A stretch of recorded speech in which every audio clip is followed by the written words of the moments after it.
Hoje você vai conhecer a história completa do segundo livro de Samuel, de uma forma que talvez nunca tenha visto, sem filtros e sem enrolação.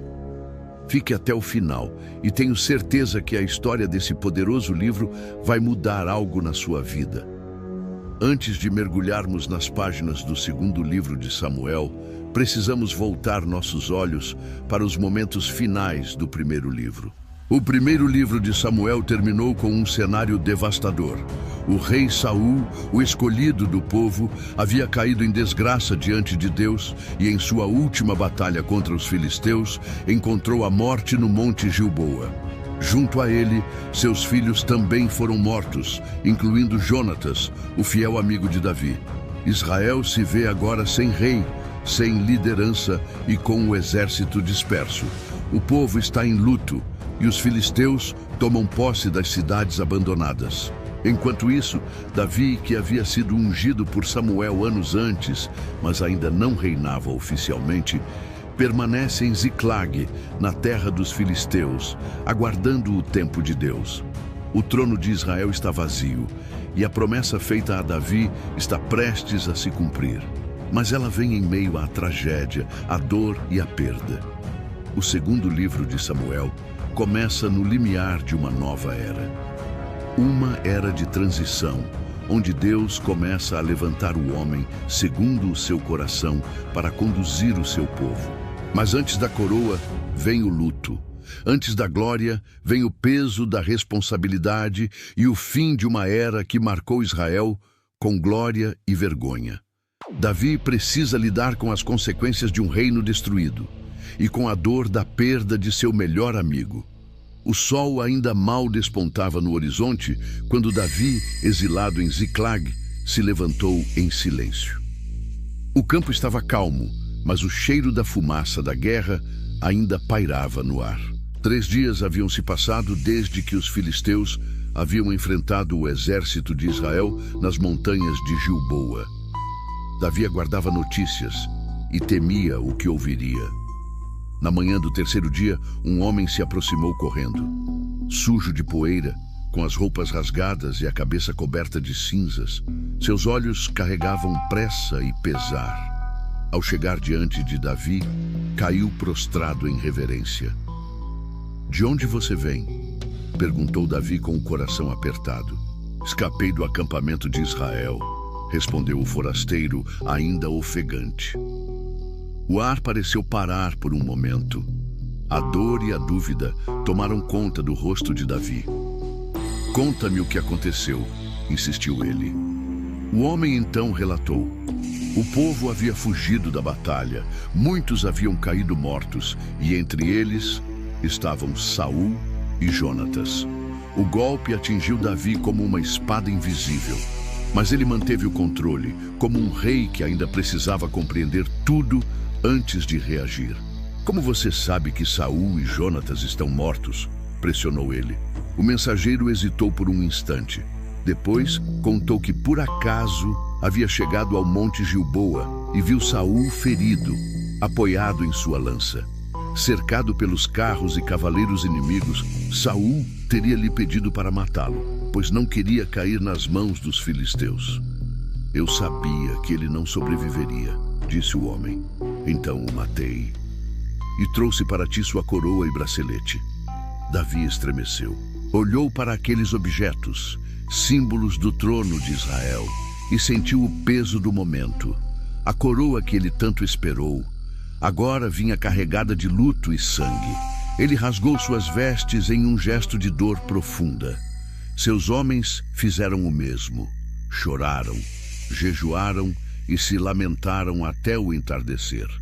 Não apenas por Saul e Jonatas, mas por todo Israel, caído diante dos filisteus. Mas Davi ainda não havia terminado. Chamou o jovem mensageiro, aquele que afirmara ter matado o rei. "De onde você é?" "Sou filho de um estrangeiro, um amalequita", respondeu ele, sem imaginar o que viria a seguir. "Como você não temeu levantar a mão contra o ungido do Senhor?", retrucou Davi, com os olhos cheios de indignação. Davi chamou um de seus homens. "Vai e mata-o. E assim foi feito. A palavra de Davi pesava como sentença. Depois ele declarou: o teu sangue seja sobre a tua cabeça. A tua própria boca testemunhou contra ti. Mas antes que o dia terminasse, Davi fez algo ainda mais marcante. Compôs um lamento, uma elegia poética, cantada em honra a Saul e Jonatas. Um hino que deveria ser ensinado em toda a terra de Judá. Ele não desprezou Saul, não zombou do passado. Pelo contrário, exaltou a valentia dos guerreiros de Israel, lamentou o silêncio dos montes de Gilboa e chorou a perda de Jonatas com palavras que transbordavam amor fraternal. Angustiado estou por ti, meu irmão Jonatas, muito querido me eras. Mais maravilhosa me foi a tua amizade do que o amor das mulheres. E então, como o fechamento de um capítulo trágico, ele encerrou. Como caíram os valentes, como pereceram os heróis em meio à batalha.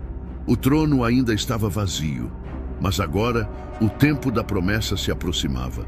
O silêncio do luto ainda rondava Davi, mas a espera não duraria muito mais. Passados alguns dias da morte de Saul, Davi fez o que sempre o distinguia dos reis comuns. Buscou ao Senhor. Em oração, ele perguntou: subirei a alguma das cidades de Judá? E o Senhor respondeu: sobe. Para onde irei? Indagou mais uma vez. Para Hebrom, disse o Senhor. Sem hesitar, Davi seguiu a direção divina. Junto de suas duas esposas, Ainoã e Abigail, levou também todos os seus homens e suas famílias. Eles deixaram Ziclag e subiram para Hebrom, uma das mais antigas cidades de Judá, uma terra marcada por promessas desde os dias de Abraão.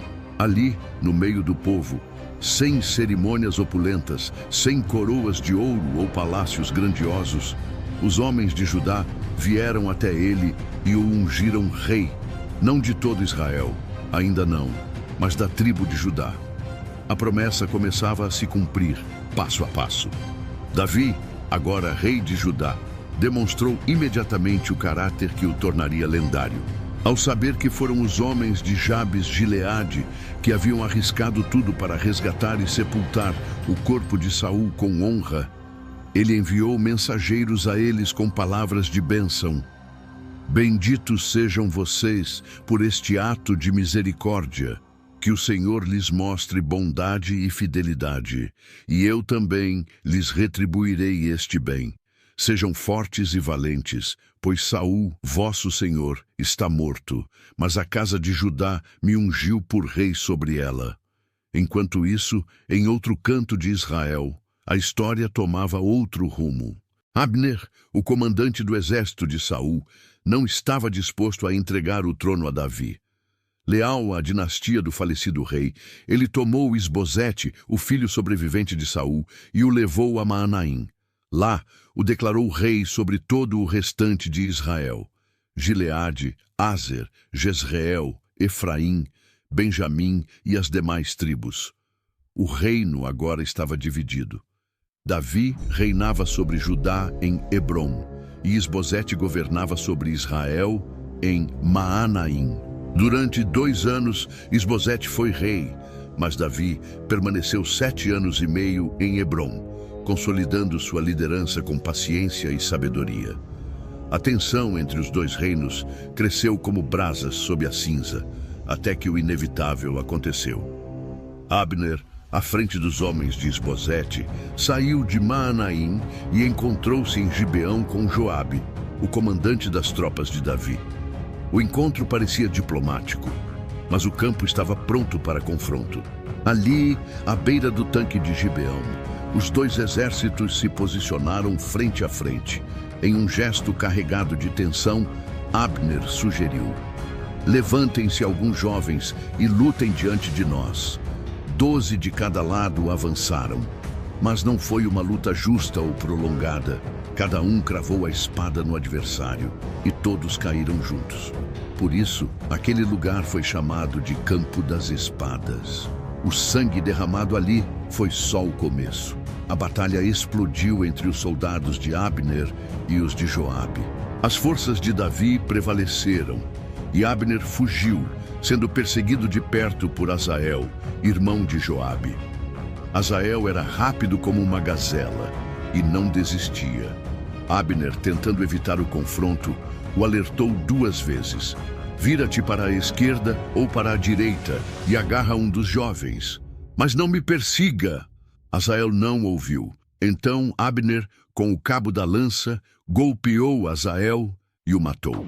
A morte do jovem marcou o início de uma rivalidade que incendiaria os próximos capítulos. Quando o sol se pôs, Joabe tocou a trombeta e os combates cessaram. Os homens de Abner recuaram, mas o sangue derramado naquele dia selaria uma inimizade duradoura.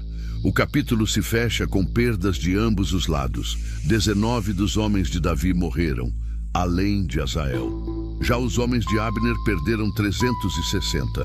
Joabe e seus soldados levaram Asael e o sepultaram no túmulo de seu pai, em Belém.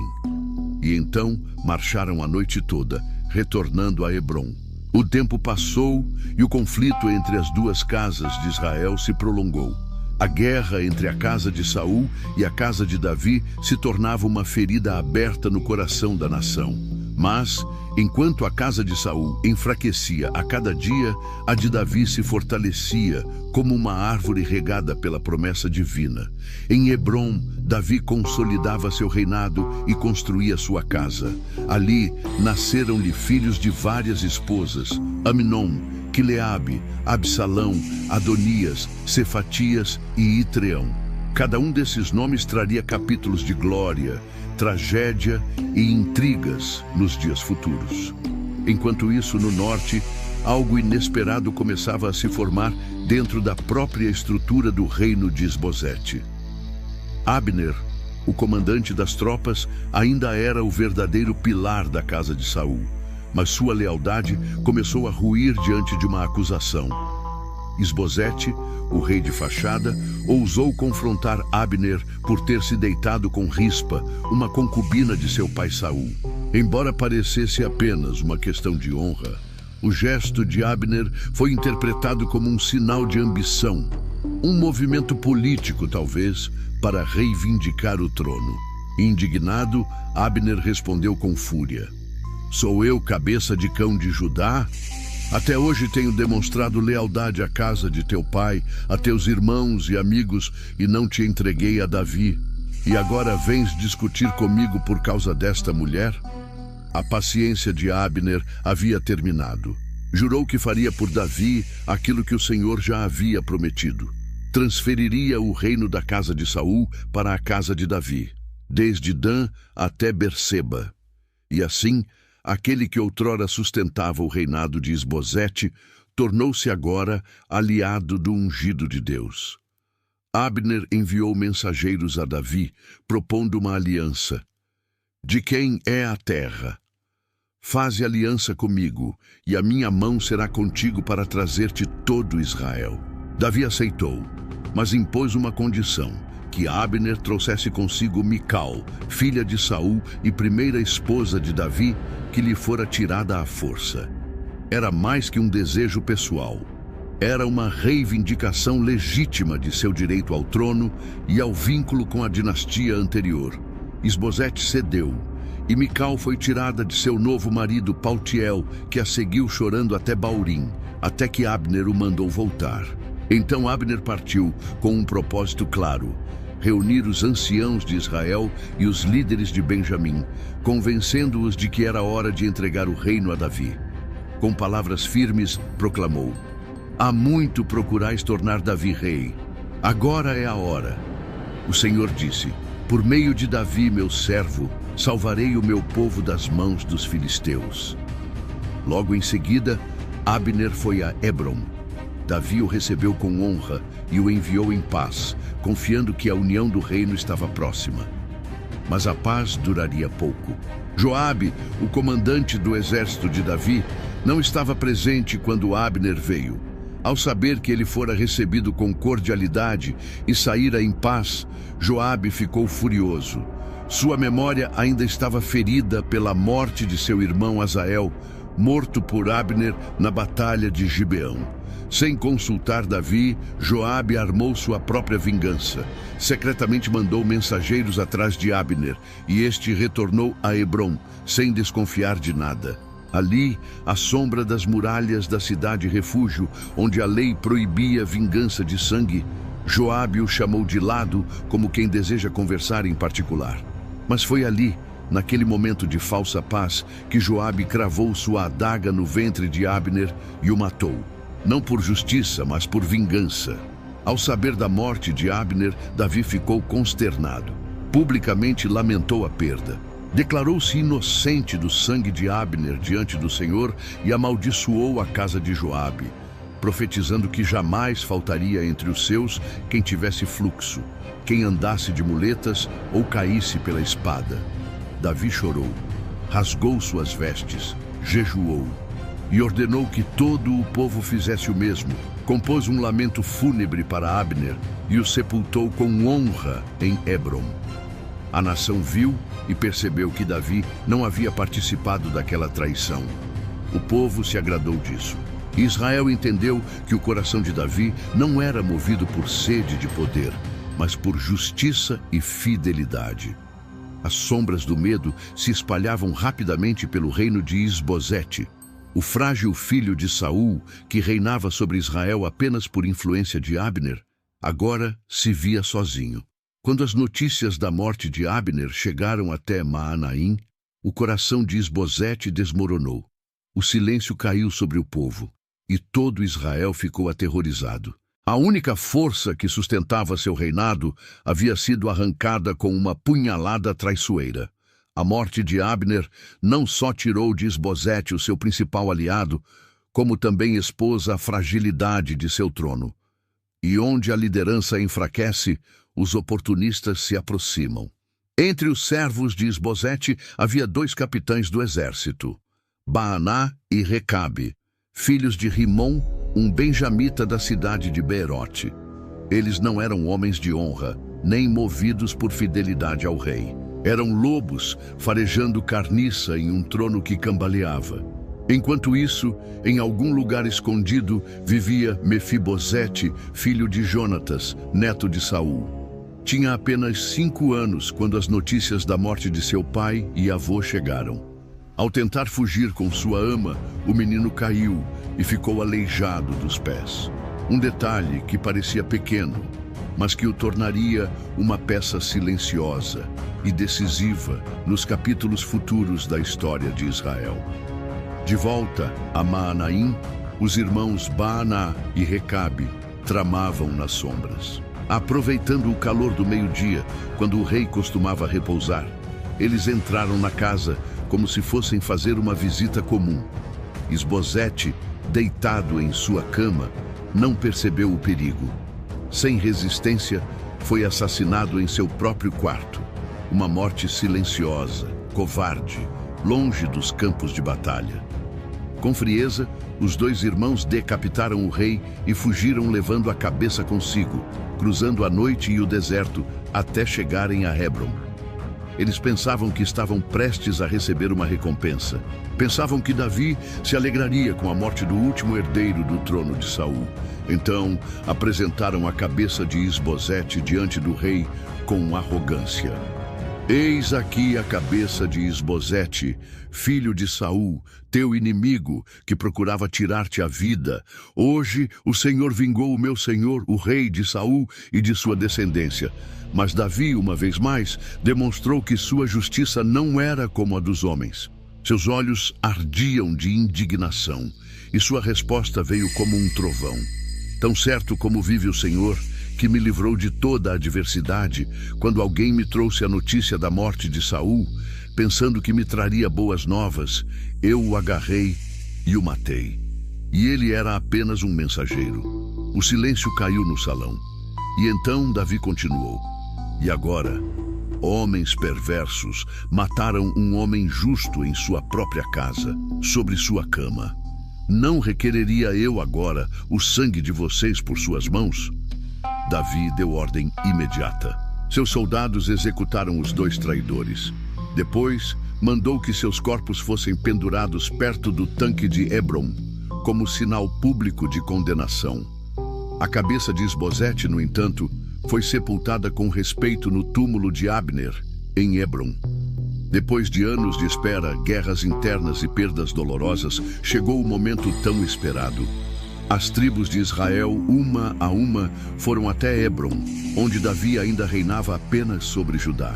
E diante dele, com humildade e reverência, declararam: Eis que somos teus ossos e tua carne. Mesmo nos dias em que Saul reinava, eras tu quem conduzia Israel nas batalhas. E o Senhor te disse: Tu apacentarás o meu povo e serás príncipe sobre Israel. Foi então que os anciãos de todas as tribos firmaram uma aliança com Davi diante do Senhor. Ali, em Hebrom, Davi foi ungido rei sobre todo Israel. Não mais apenas da tribo de Judá, mas agora de todas as 12 tribos. A promessa feita tantos anos antes, quando ainda era apenas um pastor de ovelhas em Belém, finalmente se cumpria. Davi tinha 30 anos quando começou a reinar, e reinou por 40 anos. 7 anos e meio em Hebrom sobre Judá, e 33 anos em Jerusalém, sobre todo Israel e Judá. Mas a nova capital ainda não havia sido conquistada. A cidade de Jerusalém, também chamada Jebus, era ocupada pelos jebuseus, um povo que zombava da possibilidade de Davi tomar a cidade. Com arrogância disseram: Nem mesmo os cegos e os coxos conseguirão ser expulsos por ti. Era uma provocação, mas Davi não se intimidou. Com astúcia militar e autoridade real, deu uma ordem: Quem quiser ferir os jebuseus, suba pelo canal e ataque os cegos e os coxos, que a minha alma aborrece. Assim Jerusalém foi tomada, e Davi passou a morar ali, fortificando a cidade desde o Milo até os arredores. A cidade se tornou conhecida como a Cidade de Davi. A cada passo, Davi crescia em poder, porque o Senhor, Deus dos exércitos, estava com ele. Com a capital estabelecida, vieram alianças. Hirão, rei de Tiro, enviou mensageiros a Davi com madeira de cedro, carpinteiros e pedreiros para edificar-lhe uma casa. Era mais que um palácio, era um reconhecimento público de que o reinado de Davi era firme, estabelecido pelo próprio Deus por amor a Israel. Davi sabia que não era por mérito próprio, mas por causa do povo que Deus o exaltara. Com o tempo, novas esposas e concubinas lhe foram dadas em Jerusalém e nasceram-lhe mais filhos e filhas. Entre eles, Samua, Sobabe, Natã, Salomão e outros. A linhagem real se multiplicava, preparando o cenário para os capítulos mais intensos da história de Israel. Mas a conquista não viria sem oposição. Os filisteus, ao saberem que Davi havia sido ungido rei de todo Israel, marcharam com seus exércitos para confrontá-lo. Davi, ao ouvir isso, desceu à fortaleza e, mais uma vez, como fazia em sua juventude, buscou a direção do Senhor. Subirei contra os filisteus, entregar-mos-ás nas minhas mãos? E o Senhor respondeu: Sobe, porque certamente os entregarei em tuas mãos. Davi avançou e derrotou os filisteus em Baal-Perazim e declarou: O Senhor rompeu as fileiras dos meus inimigos diante de mim, como quem rompe águas. Por isso, aquele lugar foi chamado de Baal-Perazim, Senhor das brechas. Os filisteus fugiram, deixando para trás seus ídolos, e Davi e seus homens os queimaram, mas os inimigos voltaram. Os filisteus tornaram a subir e se espalharam pelo vale de Refaim. Davi não agiu por impulso, novamente buscou a orientação divina. Não subirás desta vez, disse o Senhor. Dá a volta por trás deles e ataca-os em frente às amoreiras. E quando ouvires o som de marcha sobre as copas das amoreiras, então te apressa, porque o Senhor sairá diante de ti para ferir o exército dos filisteus. Davi seguiu exatamente como fora instruído, e o Senhor deu vitória a Israel, ferindo os filisteus desde Geba até Gezer. Assim, Davi não apenas conquistou o trono, mas estabeleceu seu reinado com justiça, fé e sensibilidade espiritual. Era o início de uma era de ouro, a era do rei segundo o coração de Deus. Com o trono estabelecido e Jerusalém agora a capital do reino, Davi tinha um desejo ardente: trazer para perto de si a Arca da Aliança, o símbolo máximo da presença de Deus entre o povo. A arca, que estivera por anos esquecida em Kiriat Jearim, finalmente voltaria ao centro da adoração e da nação. Davi reuniu 30.000 homens escolhidos de todo Israel. Não era apenas uma missão de transporte, era um ato solene, um cortejo sagrado. Com alegria e festa, colocaram a Arca de Deus em um carro novo, conduzido por Uzá e Aiô, filhos de Abinadab, cuja casa havia guardado a arca por tanto tempo. Ao som de harpas, liras, tamborins, pandeiros e símbolos, o povo seguia em festa. Davi dançava diante do Senhor com todo o seu coração, vestindo um éfode de linho, sinal de humildade diante de Deus. O cortejo avançava e a atmosfera era de celebração. Mas a jornada foi interrompida de forma trágica. Ao chegarem à eira de Nacon, os bois tropeçaram. A arca ameaçou cair. Uzá, por impulso, estendeu a mão para segurá-la, e naquele instante a ira do Senhor se acendeu contra ele. Deus o feriu por tocar na arca, e Uzá caiu morto ali, ao lado do símbolo da presença divina. O cortejo parou, o som cessou. Davi ficou consternado. O medo tomou conta do seu coração. Como trarei a mim a arca do Senhor? Questionou-se. Naquele dia, Davi aprendeu que a santidade de Deus não pode ser tratada de forma casual. A arca não poderia ser transportada como um objeto comum. Havia instruções sagradas e elas precisavam ser obedecidas. Com receio de continuar, Davi decidiu não levar a arca para Jerusalém. Em vez disso, a direcionou para a casa de Obed-Edom, o geteu. E algo surpreendente aconteceu.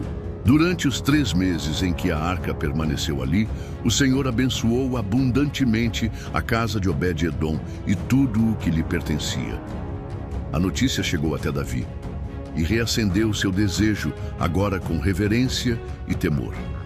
Desta vez, Davi fez tudo segundo o padrão estabelecido por Deus. Os levitas carregaram a arca nos ombros como mandava a lei. E a cada 6 passos dados, Davi sacrificava bois e animais cevados em honra ao Senhor. Era uma marcha de adoração. E Davi, novamente, dançava diante do Senhor com todas as suas forças, com júbilo, com liberdade, com quebrantamento. Ele não se importava com os olhares.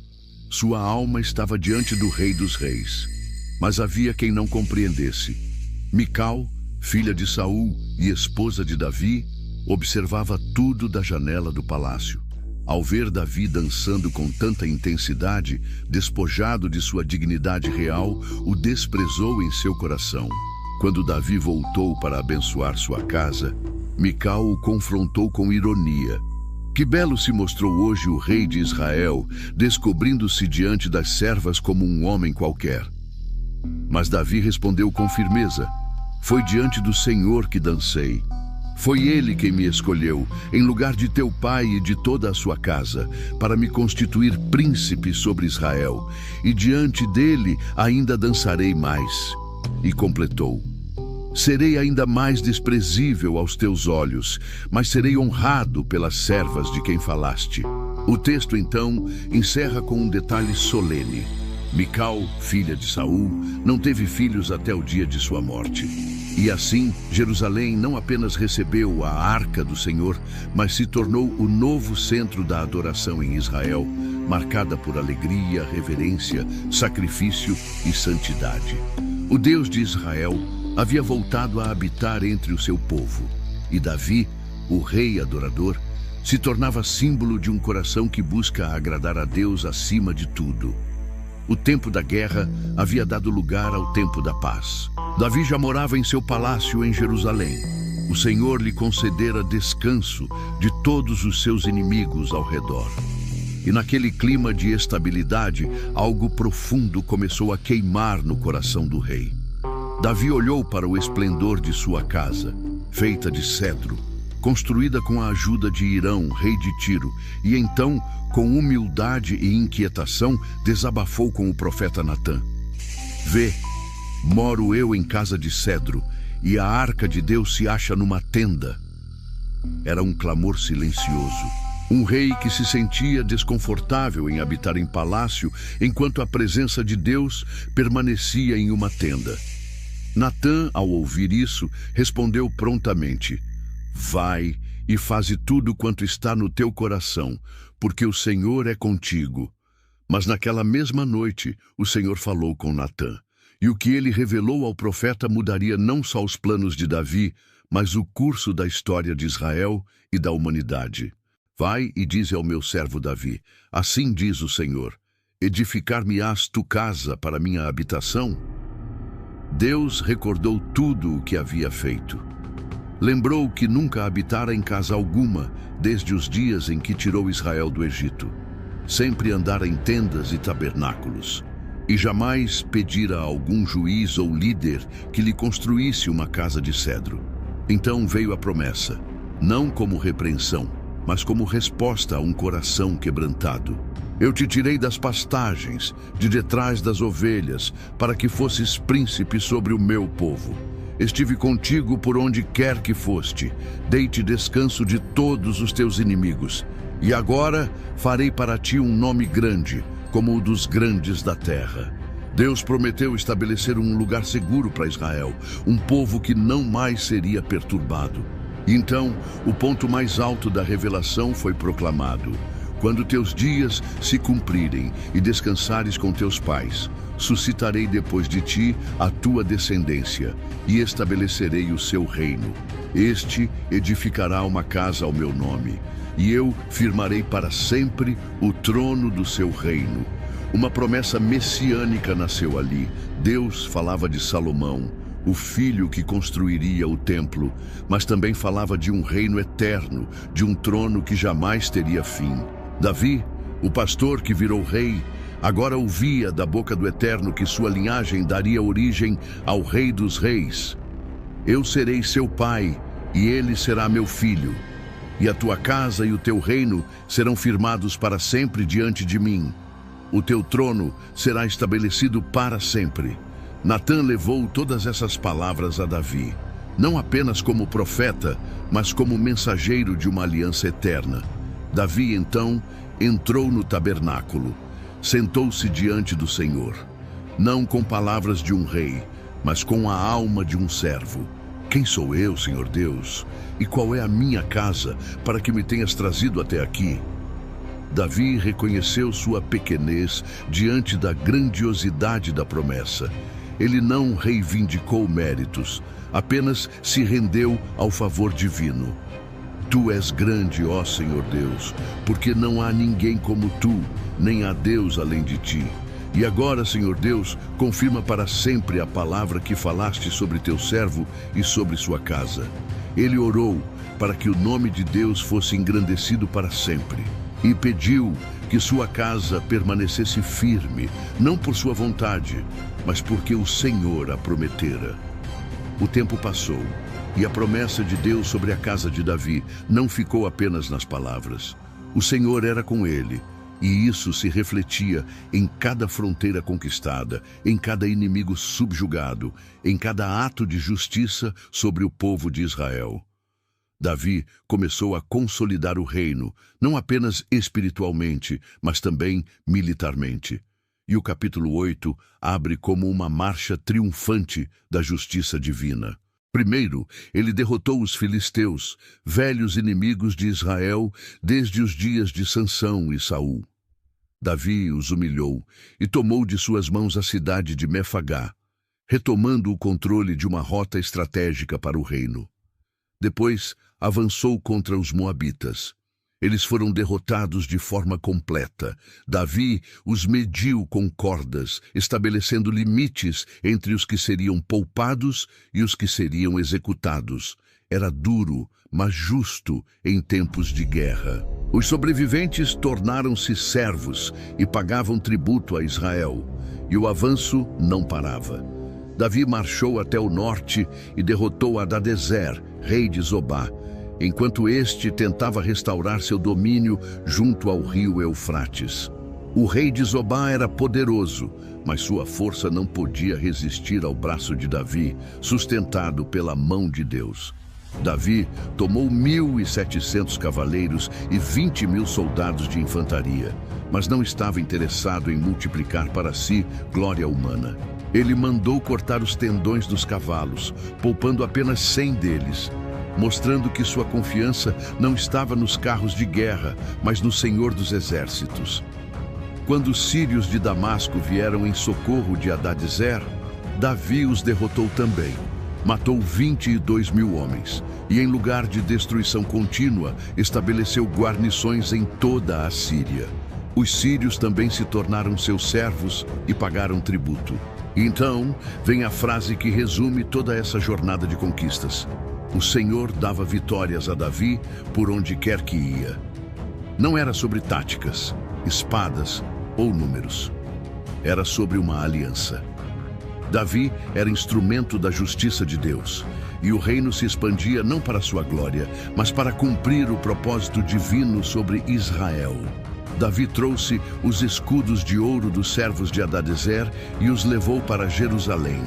Tomou grande quantidade de bronze de Betá e Berotai, cidades sob o domínio do rei vencido. E quando Tou, rei de Ramate, soube da vitória de Davi sobre Hadadezer, seu antigo adversário, enviou seu filho Jorão para cumprimentar o rei e trazer presentes de prata, ouro e bronze.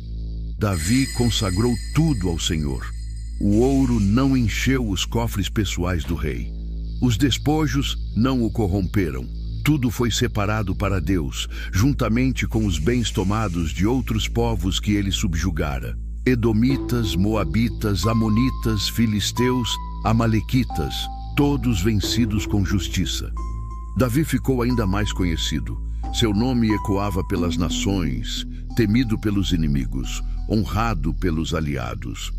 Quando derrotou os Edomitas no Vale do Sal, 18.000 deles, estabeleceu guarnições também ali. E Edom tornou-se servo de Davi. Mas mais do que as vitórias, o que mais marcou o reinado de Davi foi o espírito com que governava. Davi reinava sobre todo Israel e fazia juízo e justiça a todo o seu povo. Ele não se esqueceu da base de tudo: um trono firmado em justiça. Depois de tudo isso, no coração do rei, havia algo que ainda pulsava. Uma promessa feita anos atrás, não a um soldado, nem a um profeta, mas a um amigo, a um irmão de alma: Jonatas. Em meio ao silêncio do palácio, Davi se lembrou da aliança que fizera com ele. Uma aliança selada no amor, na fidelidade e nas lágrimas da separação. Então Davi perguntou: resta ainda, porventura, alguém da casa de Saul para que eu use de bondade por amor de Jonatas? A pergunta surpreendia. Num tempo em que reis eliminavam descendentes da dinastia anterior, Davi queria fazer o oposto, demonstrar graça. Chamaram Ziba, antigo servo da casa de Saul. Ele se apresentou diante do rei com respeito. És tu, Ziba? Teu servo, sou eu. Davi foi direto. Há ainda alguém da casa de Saul a quem eu possa mostrar a bondade de Deus? Ziba respondeu: ainda há um filho de Jonatas, aleijado de ambos os pés. Onde está ele? Perguntou Davi. Em Lodebar, na casa de Maquir, filho de Amiel, respondeu Ziba. Lodebar, um lugar esquecido, isolado, longe dos palácios e dos olhares. Ali vivia Mefibosete, filho de Jonatas, neto de Saul, marcado pela tragédia desde os 5 anos de idade, quando, ao fugir com sua ama após a morte do pai e do avô, caiu e ficou aleijado. Desde então, vivera à margem, carregando não só uma deficiência física, mas o peso do passado. Mas naquele dia, a história de Mefibosete mudaria para sempre. Davi mandou chamá-lo. Mefibosete entrou no palácio tremendo. Ele sabia quem era, sabia o que costumava acontecer com descendentes de reis anteriores. Caiu com o rosto em terra e disse: Eis aqui teu servo. Mas o que ouviu não foi condenação, foi graça. Não temas, Mefibosete, disse Davi com voz firme e terna, porque certamente usarei contigo de bondade por amor de Jonatas, teu pai. Restituirei a ti todas as terras de Saul, teu avô, e comerás pão sempre à minha mesa. Mefibosete não entendeu de imediato. Respondeu com humildade esmagadora: Quem é teu servo, para teres olhado para um cão morto como eu? Mas Davi não via um cão morto. Via o filho de seu amigo mais leal. Via um herdeiro da promessa que fizera. Um símbolo vivo de fidelidade. O rei chamou Ziba novamente e o estabeleceu como administrador das terras de Mefibosete. Tudo o que pertencia a Saul e a toda a sua casa eu dou ao filho de teu senhor. Disse Davi: Tu, teus filhos e teus servos cultivarão a terra, mas Mefibosete sempre comerá à minha mesa. Ziba tinha 15 filhos e 20 servos. Uma estrutura inteira passou a servir a Mefibosete, e o texto conclui com a imagem de redenção completa. Mefibosete passou a morar em Jerusalém, porque comia sempre à mesa do rei. Era aleijado de ambos os pés, sim, mas agora habitava no palácio, cercado de honra, dignidade e graça. Um homem marcado pela dor do passado, agora vivendo debaixo da aliança feita por amor. E ali, na mesa do rei, entre príncipes e oficiais, estava ele, Mefibosete, símbolo vivo de que a fidelidade de Deus atravessa gerações. O tempo de paz parecia ter se estendido como um manto sobre Israel. Davi, agora um rei respeitado em todas as direções, era conhecido por sua justiça, coragem e, sobretudo, por sua bondade. Quando ouviu que Naás, rei dos Amonitas, havia morrido, Davi decidiu agir de forma honrada. Naás havia sido gentil com ele em tempos difíceis, talvez um gesto antigo, mas que Davi não se esqueceu. Assim ele disse: Usarei de bondade com Hanum, filho de Naás, como seu pai usou comigo. Então enviou embaixadores para consolar o novo rei pela perda de seu pai.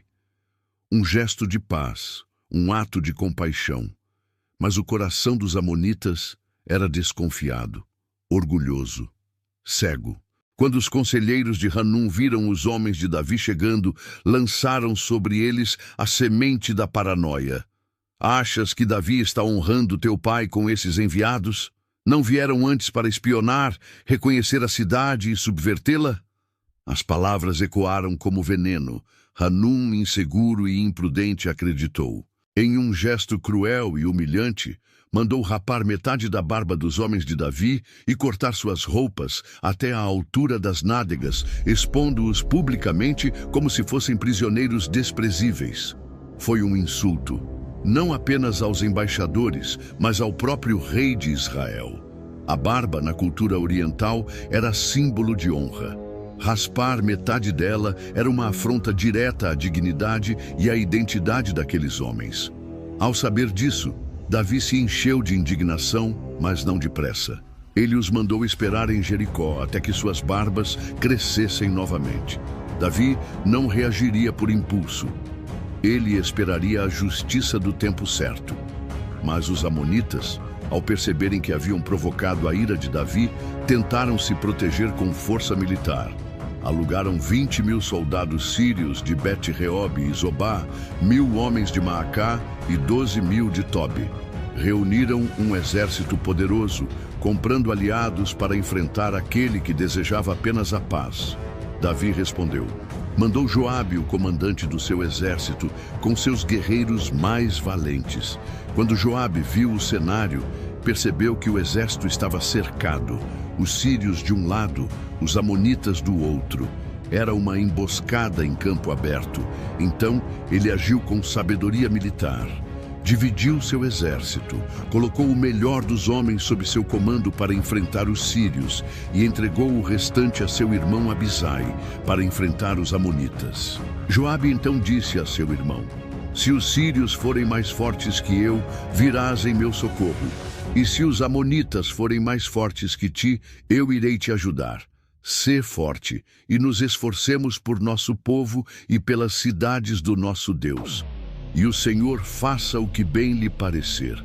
Com fé e coragem, eles marcharam, e o Senhor lutou por Israel. Os sírios fugiram diante de Joabe. Quando os amonitas viram isso, também fugiram diante de Abisai e se refugiaram dentro dos muros da cidade. Joabe então cessou a perseguição e voltou a Jerusalém. Mas a guerra não havia acabado. Os sírios, humilhados, reuniram forças novamente. Hadadezer chamou reforços de além do Eufrates. O exército estrangeiro estava de volta, mais forte, mais numeroso, mais determinado. Davi não enviou mensageiros. Davi mesmo saiu, reuniu todo o Israel e cruzou o Jordão. Em Elã, enfrentou o exército sírio, e o Senhor deu mais uma vitória. Davi matou 7.000 condutores de carros e 40.000 cavaleiros sírios. Sofaque, o comandante do exército, também caiu na batalha. Diante dessa derrota esmagadora, os reis aliados de Hadadezer fizeram as pazes com Israel e se tornaram seus servos. E os sírios nunca mais quiseram ajudar os amonitas. A mensagem era clara. A bondade de Davi não era fraqueza. A paz que ele oferecia era sincera, mas sua espada era afiada. Deus era com ele, em misericórdia e em juízo. Era primavera, tempo em que os reis costumavam sair à guerra. Mas Davi não foi. Ele enviou Joabe, seu general, junto com os seus servos e todo o exército de Israel para sitiar Rabá, a capital dos amonitas. Enquanto os homens lutavam pelo reino, Davi ficou em Jerusalém. E foi ali, no tempo da ociosidade, que o coração do rei se abriu para um erro que mudaria sua história. Numa tarde, ao levantar-se de sua cama, Davi caminhava pelo terraço de seu palácio. Dali podia ver toda a cidade. E então a viu, uma mulher muito formosa que se banhava à vista do rei. A imagem o prendeu. O desejo o tomou. Davi mandou perguntar quem era. É Batseba, filha de Eliã, mulher de Urias, o heteu, responderam seus servos. Era esposa de um dos seus soldados mais fiéis, que neste momento lutava por ele no campo de batalha. Mas isso não conteve o rei. Davi mandou chamá-la. Ela veio. Ele se deitou com ela. Depois, ela voltou para casa. O silêncio caiu, mas não por muito tempo. Dias depois, Davi recebeu uma mensagem que tremia como trovão em sua alma. Estou grávida. O rei então entrou em modo de controle. Precisava encobrir o erro. E planejou rápido. Mandou chamar Urias do campo de batalha. Recebeu-o com cordialidade. Perguntou sobre Joabe, sobre a guerra, sobre o povo. Uma conversa ensaiada. Depois sugeriu: desce à tua casa e lava os teus pés. Esperava que Urias fosse para casa, se deitasse com sua esposa e tudo pareceria natural. Davi até enviou um presente após ele. Mas Urias não desceu para casa. Dormiu à porta do palácio com os guardas do rei. Ao saber disso, Davi o confrontou. Não vens tu de uma jornada? Por que não foste para a tua casa? A resposta de Urias foi reta como espada. A arca, Israel e Judá habitam em tendas. Joabe e os servos do rei estão acampados no campo. E hei de eu ir à minha casa, comer, beber e deitar com minha mulher. Tão certo como vives, não farei tal coisa. Davi tentou de novo. O embriagou com vinho, esperando que, embriagado, Urias cedesse. Mas ele não foi. Dormiu entre os servos do rei. A honra de Urias se tornava o espelho da culpa de Davi. Então, o plano escureceu. Na manhã seguinte, Davi escreveu uma carta a Joabe, selou-a e entregou-a ao próprio Urias, sem que ele soubesse que carregava sua sentença.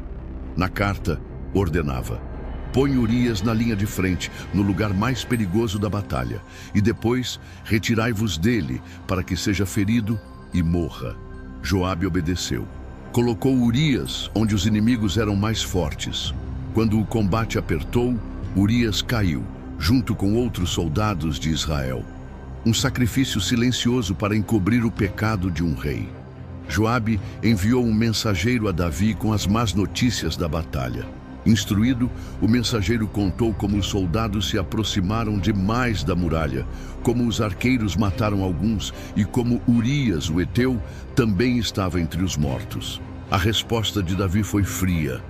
Assim dirás a Joabe: não te pareça isso mal, pois a espada devora tanto este como aquele. Reforça teu ataque contra a cidade e derrota-a. E com isso pensou que tudo havia sido resolvido. Quando Batseba soube da morte de seu marido, chorou. Passado o luto, Davi a tomou por mulher e ela lhe deu um filho. O palácio parecia em paz. A cidade via apenas um rei que cuidava da viúva de um soldado morto em batalha. Mas no céu, Deus via tudo. E a última frase do capítulo corta como faca. Porém, esta coisa que Davi fez desagradou ao Senhor. A queda havia acontecido. O rei, segundo o coração de Deus, falhou. O justo tropeçou, mas a história ainda não terminou. O Deus que vê em secreto não deixaria essa ferida sem cura, nem essa culpa sem confronto. A criança estava crescendo no ventre de Batseba. Tudo parecia bem, mas o Senhor havia visto. E então Deus enviou Natã, o profeta, ao palácio. Não com espada, não com exército, mas com uma história. Natã se apresentou diante do rei com respeito, mas com firmeza. Havia 2 homens numa cidade, começou o profeta. Um era rico e o outro pobre. O rico tinha muitíssimas ovelhas e gado. O pobre tinha apenas uma cordeirinha que comprara e criara. Ela comia de seu bocado, bebia de seu copo, dormia em seus braços. Era como uma filha para ele. Certo dia, veio um viajante à casa do homem rico, e em vez de tomar uma das muitas ovelhas de seu rebanho, tomou a única cordeira do homem pobre e a preparou para o hóspede. Davi ouviu a história com o sangue fervendo. Sua justiça, tão facilmente esquecida quando se tratava de si mesmo, despertou como um leão diante da injustiça alheia. Vive o Senhor, que digno de morte é o homem que fez isso. E pela cordeira pagará 4 vezes, porque fez tal coisa e não teve compaixão. Então Natã ergueu os olhos e apontou o dedo com a autoridade do céu. Tu és este homem. O palácio gelou, o trono tremeu, o rei ficou nu diante da verdade. Assim diz o Senhor, Deus de Israel: eu te ungi rei sobre Israel, te livrei das mãos de Saul, te dei a casa do teu Senhor, as mulheres do teu Senhor e a casa de Israel e de Judá. E se isso fosse pouco, teria te dado ainda mais. Porque desprezaste a palavra do Senhor, fazendo o que é mal perante seus olhos? A Urias, o heteu, feriste à espada. Sua mulher tomaste por mulher, e a ele mataste com a espada dos filhos de Amon. E então veio a sentença: a espada jamais se apartará da tua casa, porque desprezaste o Senhor. Farei surgir o mal de dentro da tua própria casa. O que fizeste às escondidas, eu farei diante de todo Israel e à luz do sol. Davi não fugiu, não justificou, não se escondeu atrás do trono. Com os olhos cheios de arrependimento, disse: pequei contra o Senhor. E Natã respondeu com a graça de um Deus que disciplina, mas também perdoa. O Senhor também perdoou o teu pecado. Não morrerás. Mas porquanto com este feito deste grande motivo aos inimigos do Senhor, para blasfemarem, o filho que te nasceu morrerá. Pouco depois, a criança adoeceu. Davi jejuou, deitou-se em terra, passava noites prostrado, não comia, não falava, suplicava a Deus. Os servos tentavam animá-lo, mas ele recusava. Por 7 dias Davi lutou em oração. Então, ao 7º dia, a criança morreu. Os servos temeram dar-lhe a notícia. Se ele estava assim enquanto a criança vivia, como reagiria agora? Mas Davi percebeu. Viu os olhares, o sussurro entre eles. A criança morreu? Perguntou. Morreu, responderam. Então, surpreendentemente, Davi se levantou. Lavou-se, ungiu-se, trocou de roupas e foi à casa do Senhor adorar. Depois, voltou ao palácio e pediu pão. Comeu. Os servos não entenderam. Quando a criança estava viva, jejuaste e choraste. Agora que morreu, te levantaste e comeste? E Davi respondeu com uma fé que enxerga além da dor. Enquanto ela vivia, jejuei e chorei, pois dizia: quem sabe, talvez o Senhor se compadeça de mim e viva a criança. Mas agora que está morta, por que jejuaria? Poderei fazê-la voltar? Eu irei até ela, mas ela não voltará para mim. A resposta partia o coração, mas ao mesmo tempo revelava esperança. O rei chorava, sim, mas não sem fé. Davi então consolou Batseba, e ela deu à luz outro filho. Chamaram-lhe Salomão, e o Senhor o amou. Deus enviou uma palavra a Natã mais uma vez, e ele disse que o nome do menino também seria Gedidias, amado do Senhor. E assim, de um capítulo de dor, nasceu um filho que carregaria o futuro do trono, o filho da graça, o filho da reconciliação. Enquanto isso, Joabe ainda lutava contra Rabá, dos filhos de Amon. A cidade estava prestes a cair. Joabe mandou mensageiros a Davi: vem tu e toma a cidade, para que não leve eu o crédito da vitória. Davi foi, conquistou Rabá, tomou a coroa do rei amonita, que pesava cerca de 34 quilos de ouro e pedras preciosas. Colocou-a sobre sua própria cabeça. Tomou grandes despojos e sujeitou o povo da cidade a trabalhos forçados.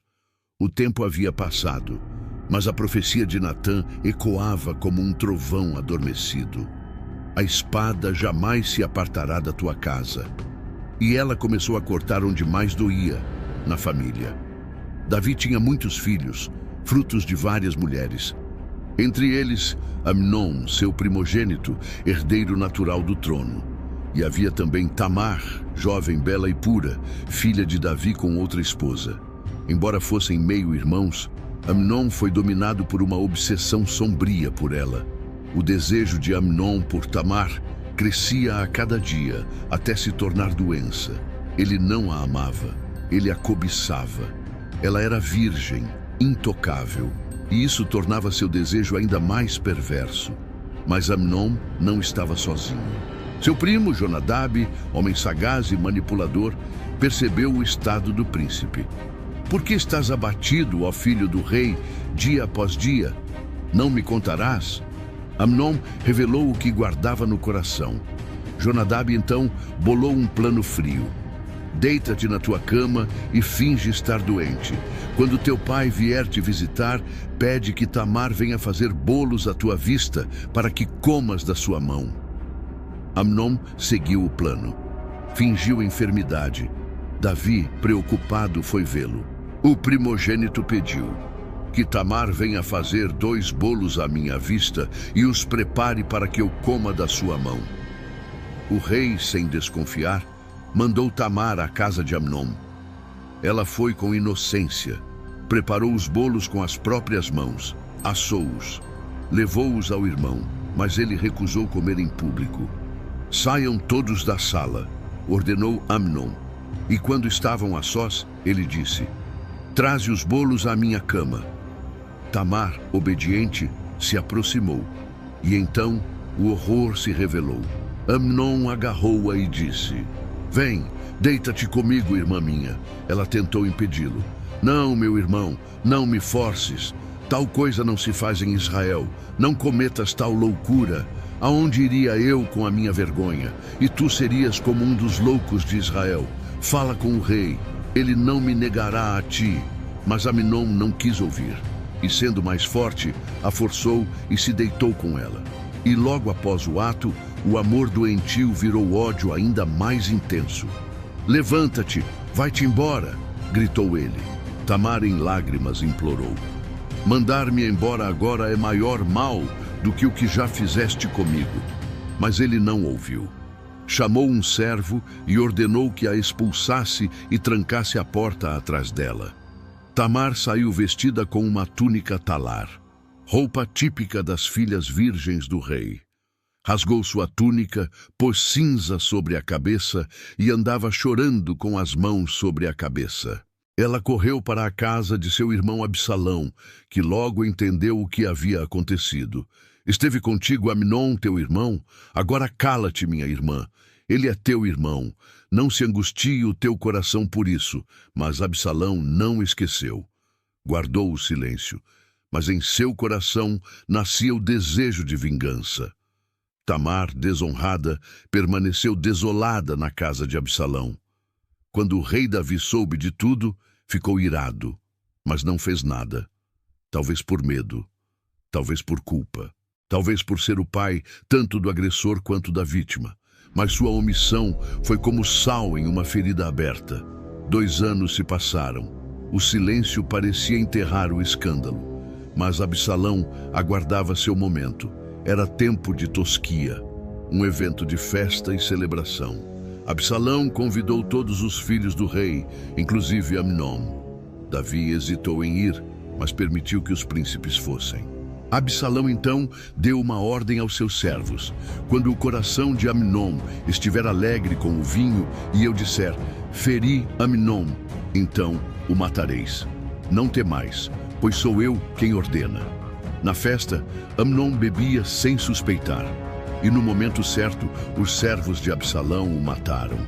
O filho primogênito de Davi, herdeiro do trono, foi assassinado pelas mãos do próprio irmão.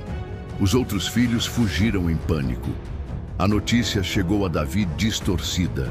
Todos os seus filhos haviam sido mortos. O rei rasgou as vestes e lançou-se ao chão em desespero. Mas Jonadab, o mesmo que havia tramado com Amnon, o tranquilizou. Não morreram todos. Só Amnon está morto. Absalão o matou por causa de Tamar. Desde aquele dia, ele planejava isso. Logo os filhos do rei chegaram. Choravam alto, príncipes despedaçados por dentro. Mas Absalão fugiu. Refugiou-se com seu avô materno, Talmai, rei de Gesur. E ali ficou por 3 anos. Enquanto isso, o coração de Davi desfalecia de saudade. Chorava por Amnon, sim, mas com o tempo ansiava por Absalão. O pai e o rei viviam em conflito interno, justiça ou misericórdia, autoridade ou afeto. A espada profetizada por Deus começava a cortar não os inimigos, mas a alma do próprio rei. O tempo passou. 3 anos haviam se completado desde que Absalão fugira para Gesur, após vingar sua irmã Tamar e assassinar seu meio-irmão Amnon. A espada que Deus dissera que não se apartaria da casa de Davi, agora estava cravada no coração do próprio rei. Davi ainda reinava sobre Israel, mas o pai em seu interior sofria calado. O silêncio era o novo rei dentro do palácio. Davi não pronunciava o nome de Absalão, mas também não conseguia esquecê-lo. Seu coração ansiava por ele. E Joabe, comandante do exército e observador atento da alma do rei, percebeu. Então Joabe elaborou um plano que envolvia sabedoria, disfarce e uma história. Ele buscou uma mulher astuta de Tecoa e a orientou como um diretor orienta uma atriz. Finge ser uma viúva, veste-te de luto, não te unjas com óleo e apresenta-te ao rei com a aparência de quem sofre uma grande perda. Eu colocarei as palavras em tua boca. A mulher foi, se prostrou diante de Davi e iniciou sua fala. Ó rei, ajuda-me. Que tens? Perguntou Davi. Ela começou a contar uma história fictícia criada por Joabe. Tinha eu 2 filhos. Eles brigaram no campo e um matou o outro. Agora, toda a minha família quer que eu entregue o que matou, para que o matem também, e assim extingam minha descendência por completo. A história era carregada de dor e de apelo. Davi, compadecido, prometeu protegê-la. Mas a mulher foi além. Com coragem, olhou nos olhos do rei e disse: Por que, pois, intentas contra o povo de Deus? O rei disse que protegeria meu filho, mas não permite que seu próprio filho, exilado, volte ao lar? Ela prosseguiu com uma das frases mais profundas das Escrituras. Todos devemos morrer. Somos como água derramada na terra, que não se pode ajuntar mais. Mas Deus não tira a vida. Antes, busca meios para que o banido não permaneça afastado. Davi entendeu. Não me ocultes, te peço. Foi a mão de Joabe que esteve contigo nisso? Ela admitiu. Foi. Então Davi mandou chamar Joabe. Faze voltar o jovem Absalão. Joabe se prostrou, agradecido, e correu para Jesur. Trouxe Absalão de volta a Jerusalém. O povo sussurrava, os servos observavam, e os portões da cidade se abriram para o filho do rei. Mas a reconciliação ainda era incompleta. Davi declarou: que torne para sua casa, mas não veja o meu rosto. Assim, Absalão morou 2 anos em Jerusalém, sem jamais ver o rosto de seu pai. Ele estava perto, mas ainda assim, distante. A tensão aumentava. A impaciência crescia como fogo sob as brasas. Absalão era belo aos olhos de Israel. Desde a planta dos pés até o alto da cabeça, não havia nele defeito algum. Seus cabelos eram espessos e pesados. Uma vez por ano, ele os cortava e o peso do cabelo chegava a mais de 2 quilos, símbolo de sua vaidade e força. Durante esses 2 anos, Absalão teve 3 filhos e uma filha, chamada Tamar, em homenagem à irmã. Ela era bela como a mãe, e o nome dela carregava cicatrizes de um passado não esquecido. Cansado do silêncio, Absalão tentou chamar Joabe para interceder, mas Joabe o ignorou. 1 vez, 2 vezes. Então Absalão fez algo ousado. Mandou incendiar o campo de cevada de Joabe. Joabe, furioso, foi questioná-lo. Por que queimaste o meu campo? Absalão respondeu com franqueza. Mandei chamar-te para que fosses ao rei dizer-lhe que ou me receba ou me mate, porque voltei de Jesur se é para viver como um fantasma. Joabe entendeu e foi ao rei. Davi finalmente chamou Absalão. Ele veio, se prostrou com o rosto em terra diante do pai, e Davi o beijou. Era o gesto que simbolizava o perdão. Mas algo havia mudado. O exílio moldou Absalão de outra forma. Ele havia voltado para casa, mas não voltou com o coração quebrantado. O reencontro pai e filho marcava o fim da distância física, mas no coração de Absalão, outra distância crescia: a sede pelo trono. Absalão começou a agir como um político hábil. Mandou fazer para si um carro, cavalos e 50 homens que corressem adiante dele, uma comitiva de rei, não de príncipe. Todas as manhãs, levantava-se cedo e ia até o portão da cidade, o lugar onde os julgamentos eram feitos, onde as disputas eram resolvidas. Lá, interceptava os que vinham ao rei em busca de justiça. De onde vens? Perguntava ele. E ao saber que eram de alguma tribo de Israel, dizia: tua causa é boa e justa, mas não há quem te ouça da parte do rei. Ah, se me fizessem juiz sobre a terra, a todo homem que tivesse demanda ou questão, eu lhe faria justiça. Com essas palavras sedutoras, ele ganhava o coração do povo. E mais, quando alguém se prostrava diante dele, Absalão estendia a mão, erguia-o e o beijava, como um líder popular, acessível, encantador.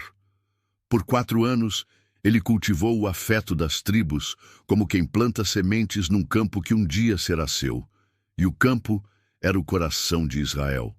Então, ele se moveu. Foi até o rei Davi com um pedido aparentemente devoto. Permite que eu vá a Hebrom para pagar um voto que fiz ao Senhor.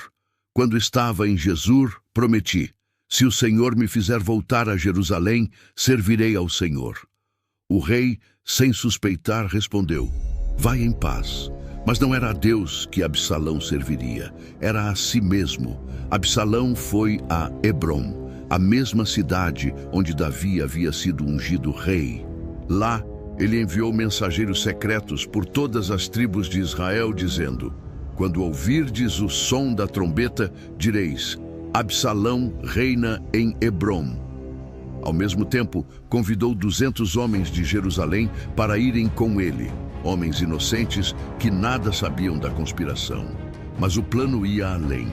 Absalão enviou mensageiros até Aitofel, o conselheiro mais sábio de Davi. E este se uniu à conspiração.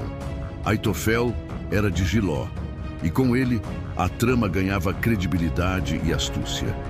A revolta ganhava força, e logo chegou aos ouvidos de Davi. O coração dos homens de Israel está com Absalão. Foi como um golpe sem aviso. Davi, surpreendido, percebeu que não havia tempo para resistência. Então, fugiu. Levantai-vos, disse a seus servos. Fujamos, senão ninguém escapará de Absalão. Depressa, para que não nos alcance de súbito, lance o mal sobre nós e fira a cidade ao fio da espada.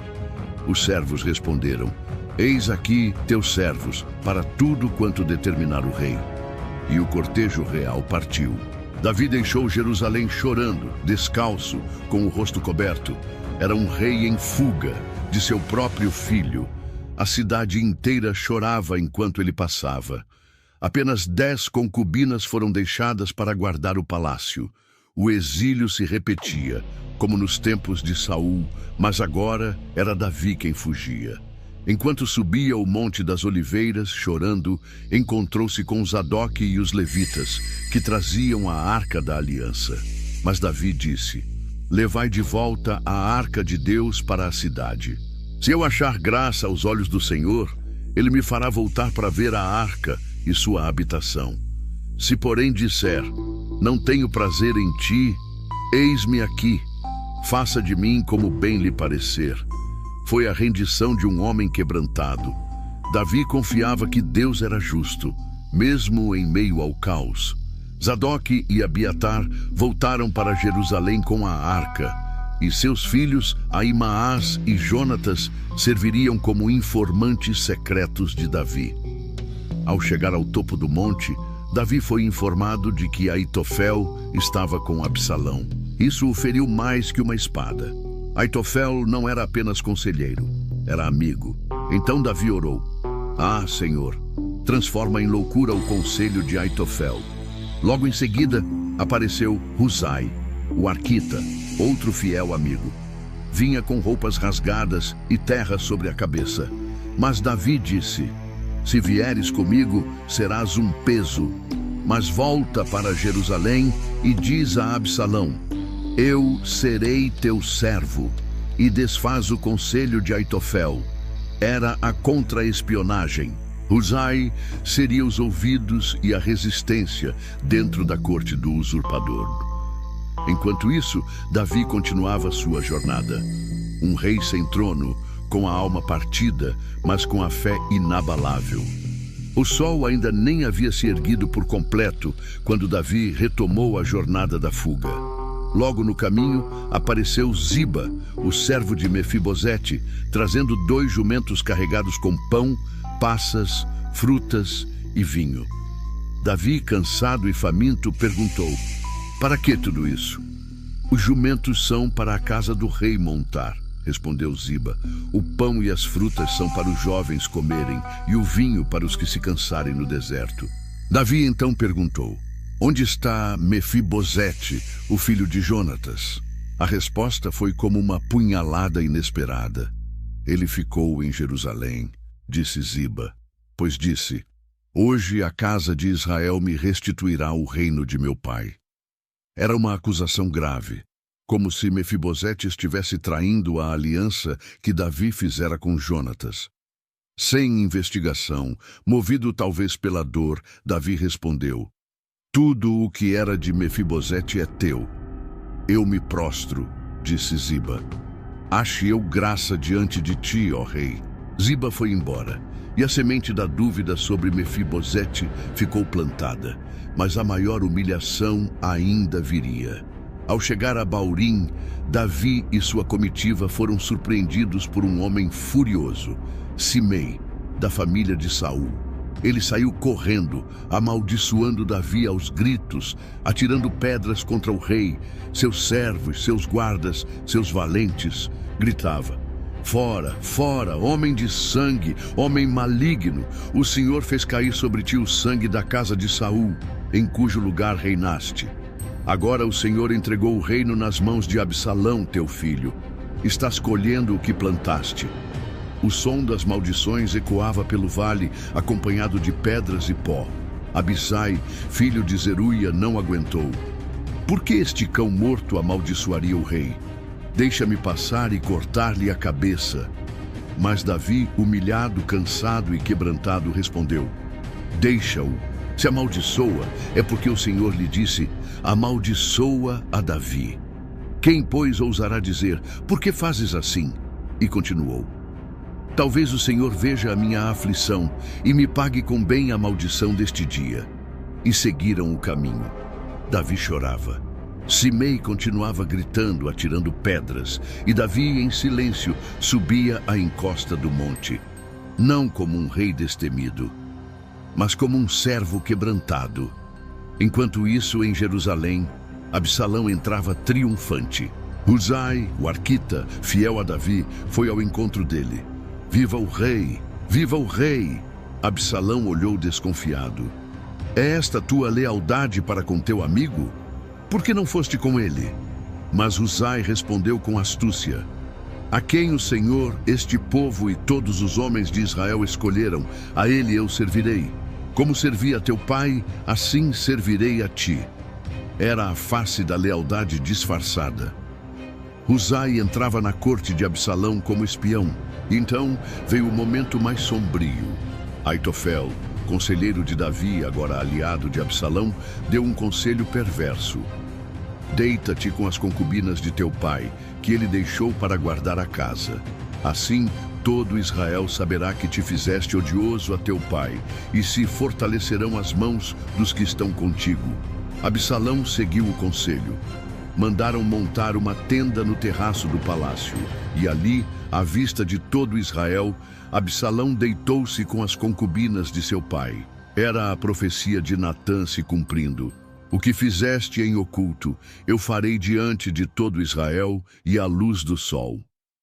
Aitofel se tornara voz sombria de julgamento. Seu conselho era tão influente que parecia palavra de Deus aos olhos dos homens. E agora, com Davi em fuga, Aitofel agiu com rapidez. Deixa-me escolher 12.000 homens. Esta noite ainda me levantarei e perseguirei Davi. Estando ele cansado e de mãos frouxas, eu o surpreenderei. Todo o povo fugirá e eu matarei apenas o rei. Trago de volta o povo para ti, e assim todo Israel estará unido. Era um plano estratégico, cirúrgico, rápido e aprovado por todos ao redor de Absalão. Mas Deus já estava movendo as peças do tabuleiro.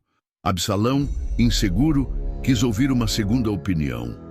Chamou Husai, o arquita, o amigo leal de Davi infiltrado na corte. Aitofel falou assim e assim: devemos seguir o plano dele? Husai respirou fundo. Era o momento de desarmar a trama. Desta vez, o conselho de Aitofel não é bom, disse ele com firmeza. Conheces teu pai e seus homens. São valentes, estão com o coração amargurado, como ursa no campo roubada dos filhotes. Teu pai é homem de guerra, não passará a noite com o povo, já deve estar escondido em alguma caverna ou lugar secreto. E se houver a menor derrota entre nós, o povo ouvirá dizer que Absalão está perdendo, e o ânimo do exército se derreterá. Então Husai apresentou um plano oposto. Ajunta a ti todo o Israel, desde Dan até Berseba, como a areia do mar, e tu mesmo irás à frente.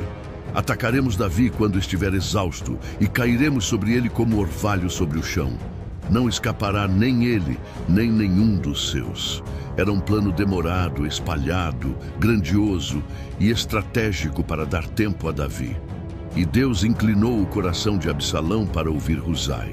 O texto é claro, porque o Senhor tinha determinado dissipar o bom conselho de Aitofel para que trouxesse o mal sobre Absalão. O tempo que Husai precisava foi garantido.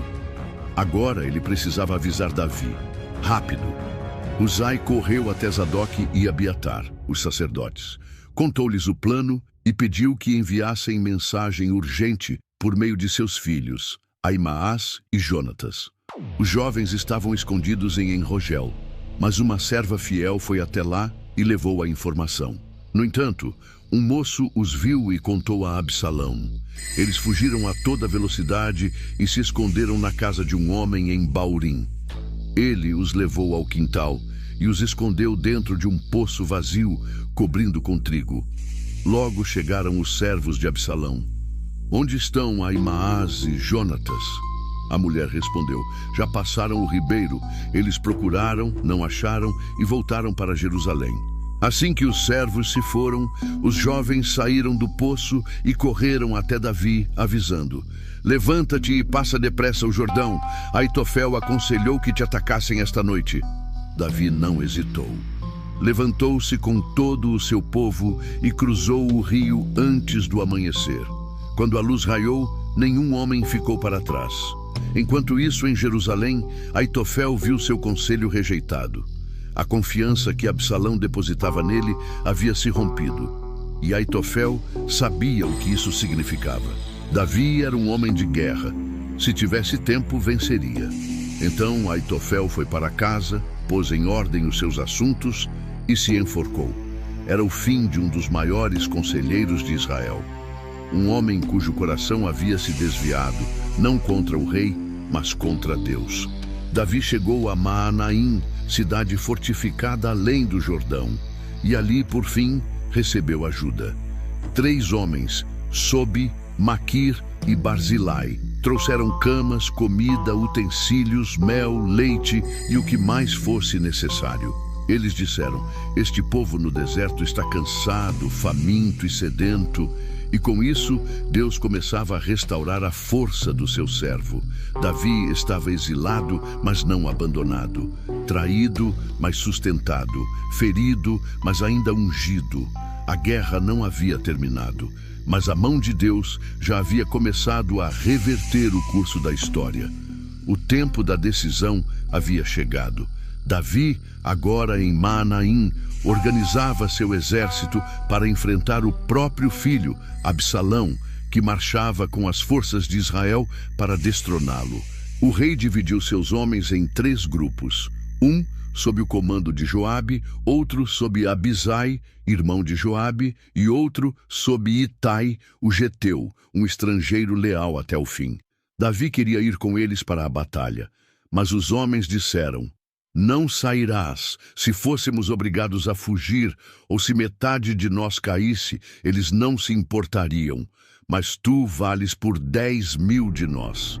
Melhor que fiques na cidade e nos ajudes dali. Davi cedeu.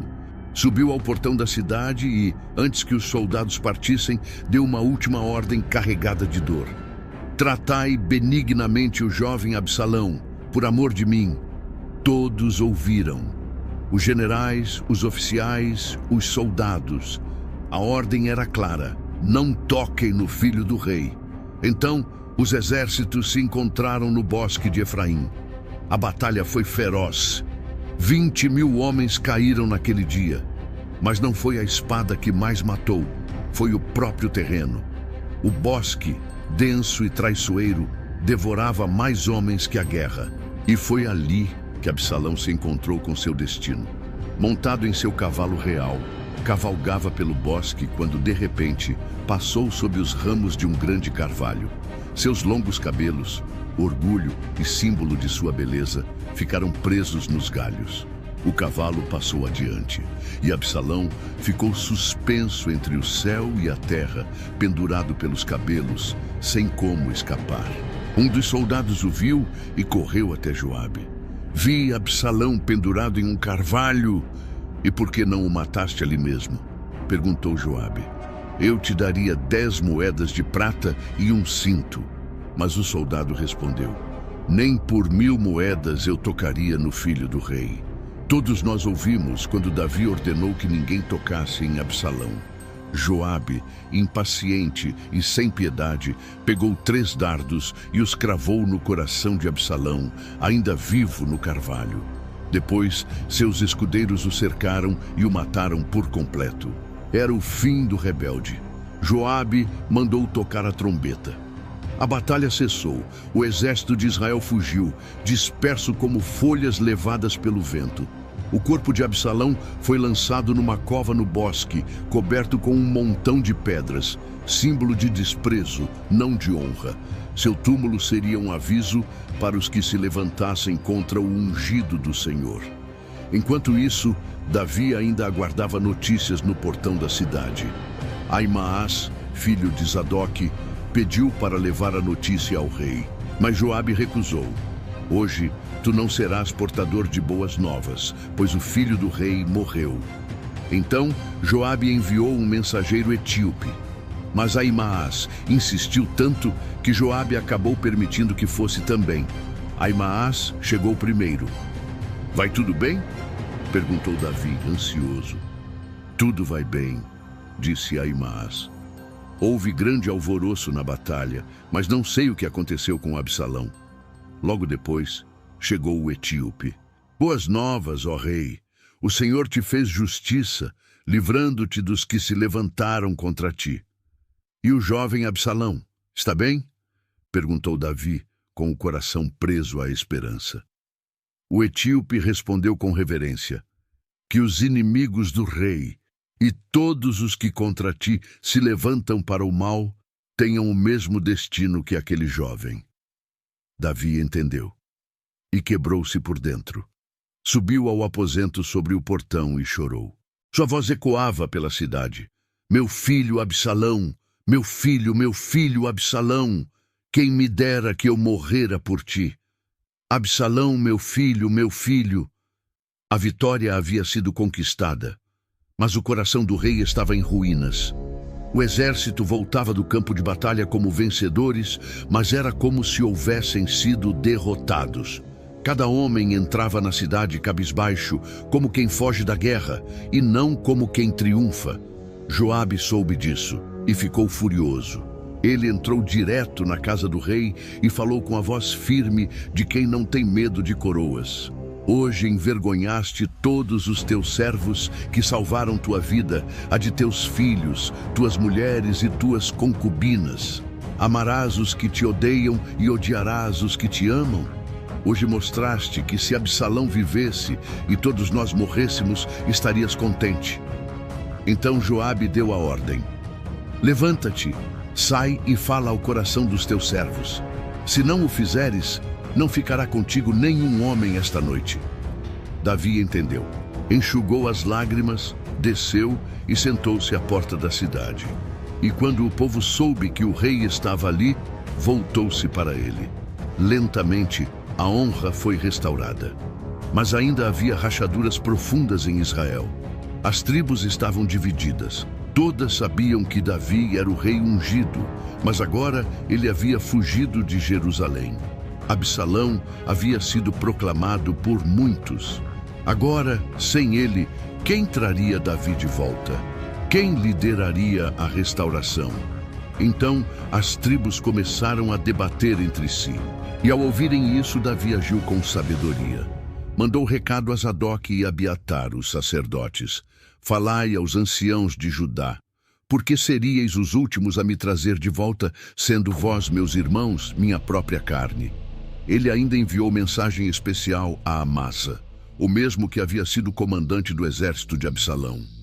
Tu serás agora comandante do meu exército no lugar de Joabe. Foi uma jogada política, uma ponte de reconciliação. O coração de Judá se voltou para o rei. Eles mandaram mensageiros até Gilgal para conduzi-lo de volta ao trono. E ali, nas margens do Jordão, começaram os reencontros. O primeiro foi com Simei, o homem que havia amaldiçoado Davi e atirado pedras nele enquanto fugia. Agora, tremendo de medo, veio ao encontro do rei com 1000 homens de Benjamim. Não me impute, ó rei, o meu pecado. suplicou ele, e não te lembres do que teu servo cometeu. Abisai, o filho de Zeruia, quis executar justiça imediata. Por acaso Simei não deveria morrer por ter amaldiçoado o ungido do Senhor? Mas Davi, agora restaurado e misericordioso, respondeu: Hoje não morre homem algum em Israel. Acaso não sei que hoje sou rei sobre Israel? E jurou a Simei que não morreria. Depois chegou Mefibosete, com as roupas sujas, os pés sem cuidar, barba por fazer. Desde o dia em que Davi partira, não havia se cuidado. Era um sinal de luto e lealdade. Davi perguntou: Por que não vieste comigo, Mefibosete? Ele respondeu: Meu servo me enganou. Eu queria selar um jumento para ir contigo, mas ele me deixou para trás e te difamou diante de ti. Mas tu, ó rei, és como um anjo de Deus. Faze o que bem te parecer. Davi dividiu as terras entre Mefibosete e Ziba. Mas Mefibosete disse: Que ele fique com tudo, já que o meu senhor voltou em paz. Era a voz de quem não queria posse, mas presença. Então veio Barzilai, o gileadita, o homem idoso que havia sustentado Davi no deserto. Tinha 80 anos, rico, generoso, e agora acompanhava o rei até o Jordão. Davi quis recompensá-lo. Vem comigo, e eu te sustentarei em Jerusalém. Mas Barzilai respondeu: Já estou velho, o que me resta? Deixa-me voltar para morrer em minha cidade, junto ao túmulo de meus pais. Leva contigo meu servo Quimã em meu lugar. Davi aceitou, beijou Barzilai e o abençoou.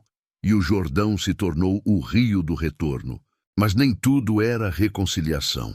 As tribos do norte, vendo que Judá havia conduzido Davi de volta, se sentiram preteridas. Por que nos desprezastes? Não somos nós também israelitas? Os homens de Judá responderam: O rei é nosso parente. No meio da multidão que discutia quem deveria ou não trazer o rei de volta, levantou-se um homem perigoso. Seba, filho de Bicri, um benjamita, de espírito rebelde, voz afiada e coração insubmisso. Com arrogância ele gritou: Não temos parte com Davi, nem herança no filho de Jessé. Cada um às suas tendas, ó Israel, foi o suficiente. Todo o Israel do norte se retirou. Abandonaram o rei e seguiram Seba. Só a tribo de Judá permaneceu leal, acompanhando Davi desde o Jordão até Jerusalém. O reino que mal havia se reunido quebrou-se novamente. Ao chegar ao palácio, Davi tomou uma decisão que misturava justiça e luto. Isolou as 10 concubinas que haviam sido abusadas por Absalão. Ele as colocou numa casa, supriu suas necessidades, mas nunca mais se deitou com elas. Viveram como viúvas até o fim da vida, símbolos silenciosos da dor daquela guerra doméstica. Mas Davi não tinha tempo para lamentar. Seba era uma ameaça real. Então o rei convocou Amasa, aquele a quem havia nomeado comandante em lugar de Joabe, e disse: Reúne para mim os homens de Judá em 3 dias e apresenta-te aqui. Mas os dias passaram, e Amasa não voltou no tempo determinado. O rei percebeu o risco. Seba pode nos causar mais dano do que Absalão. Então Davi chamou Abisai. Toma os homens e persegue Seba, antes que ele se esconda em alguma cidade fortificada. Abisai partiu, e Joabe foi com ele.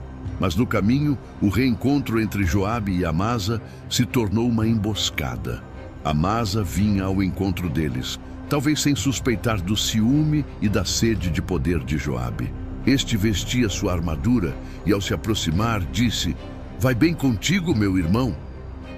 Com a mão esquerda, agarrou a barba de Amasa como quem o cumprimentava. E com a direita, cravou-lhe uma espada no ventre. Sem uma segunda investida, Amasa caiu morto. Joabe limpou a lâmina e assumiu novamente o comando, sem ter sido nomeado. Os soldados o seguiram. O corpo de Amasa ficou sangrando no meio do caminho, até que um soldado o arrastou para fora da estrada e cobriu com um manto, porque todo aquele que passava ali parava horrorizado. Com Joabe agora à frente, o exército alcançou Abel-Bet-Macá, onde Seba se refugiara.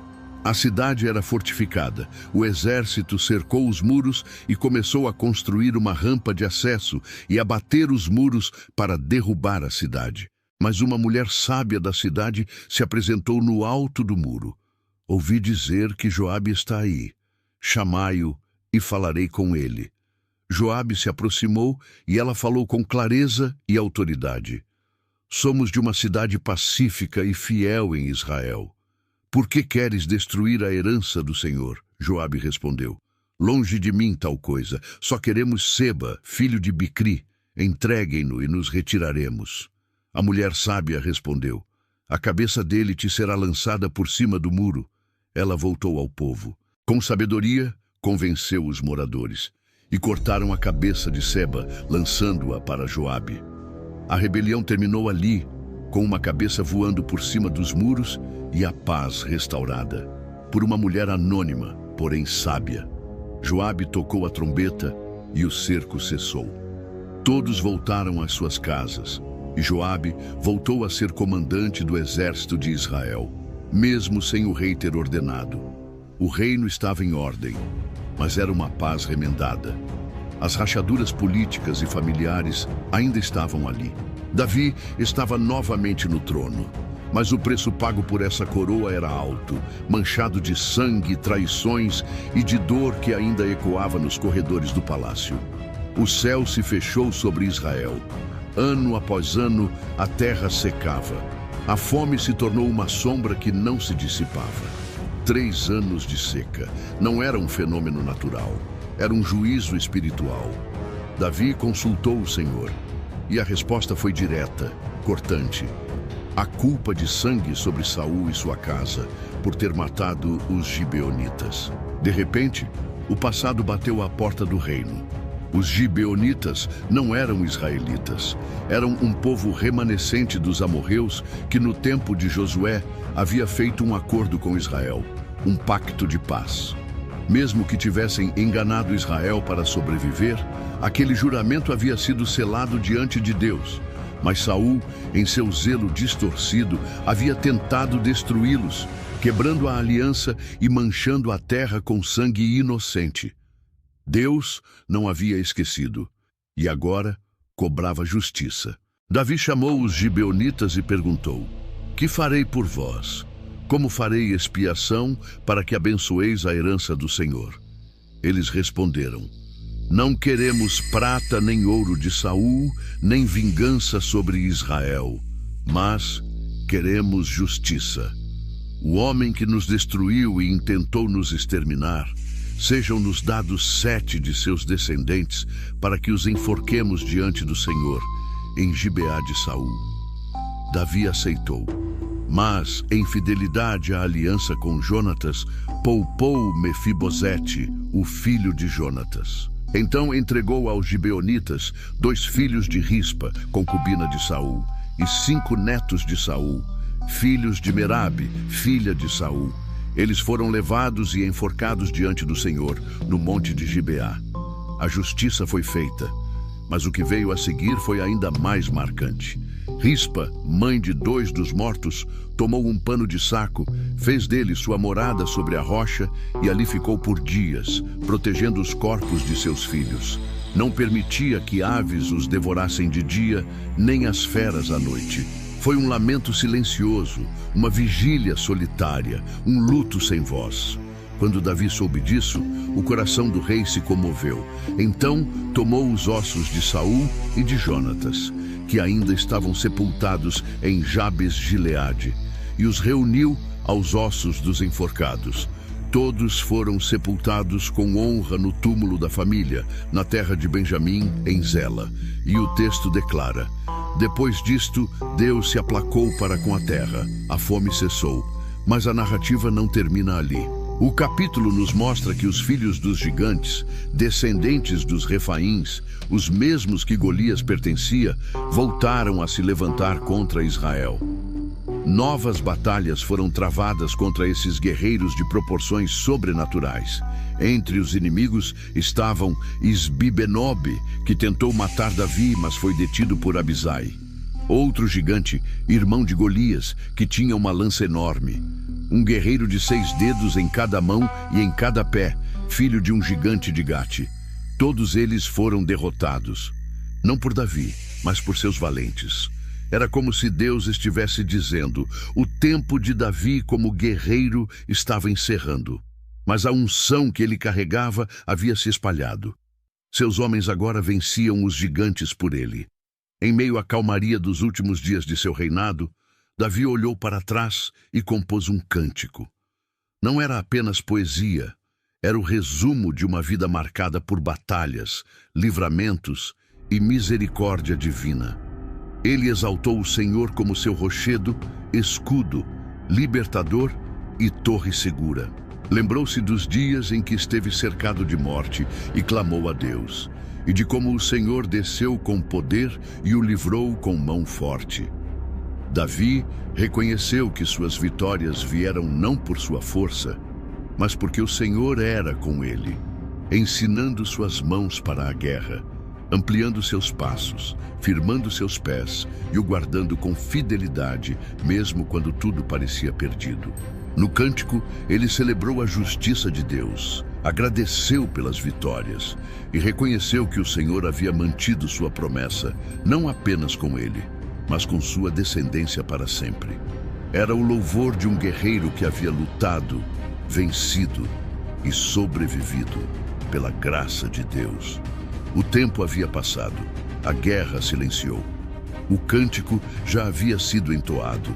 Agora, as últimas palavras de Davi ecoavam como o selo de uma vida marcada pela aliança, arrependimento e honra. Ele não falou de coroas, conquistas ou palácios. Falou de Deus, disse Davi, filho de Jessé, e disse o homem que foi exaltado, o ungido do Deus de Jacó, o suave salmista de Israel.